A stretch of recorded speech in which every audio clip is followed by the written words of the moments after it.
O pusulayı niçin okumadınız paşa? Ar ettim hünkârım. Niçin? Hünkârım, meczubun biri sizin ona borcunuzun olduğunu söylüyor. Saraya kadar çağırttık, bir miktarda para verdik, lakin gitmedi. Nerede kendisi?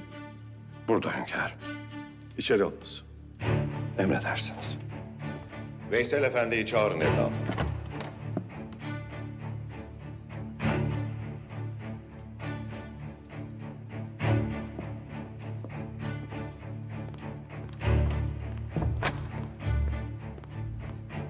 Buyur efendi, anlat derdini. Hünkârım, bana borcunuz var hünkârım.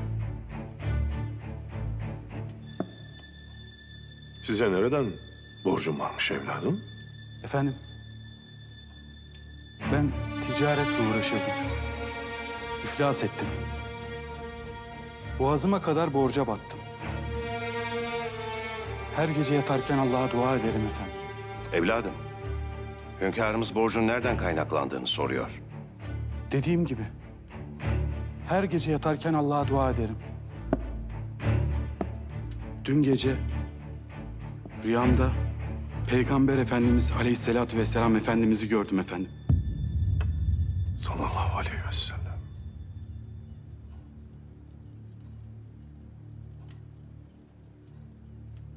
Bana dedi ki, Hamidimize söyle, her gece getirdiği salat-ı selam ve zikri dün gece getirmeyi unuttu. Git ihtiyacın olanı ondan iste dedi efendim.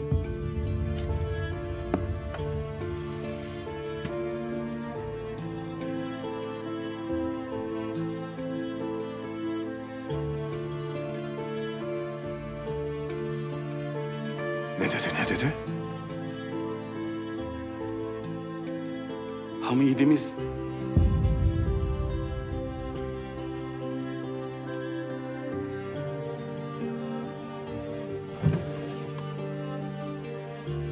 Al evladım.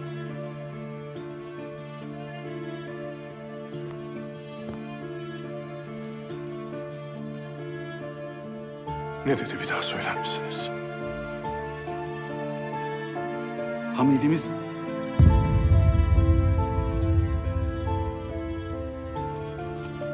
Al evladım.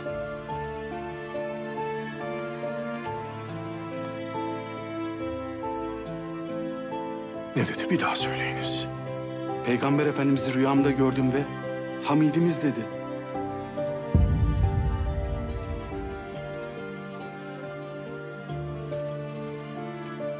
Al.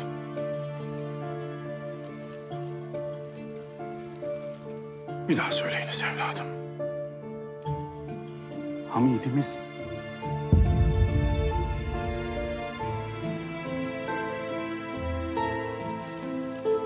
Al evladım. Evladım, aldıklarınız yetmedi mi?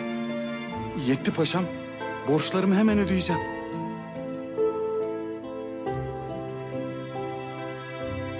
Selametle.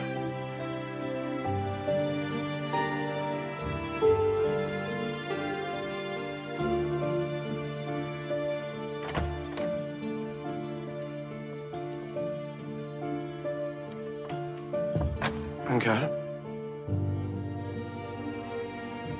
Neredeyse üzerinizde ne varsa alacaktı. Sen ne dersin paşa? Vallahi billahi tüm servetimi, saltanatımı istese verirdim. Dün gece çalışıyorduk paşa. Masanın üzerinde uykuya kalmışız. Salavatı unutmuşuz.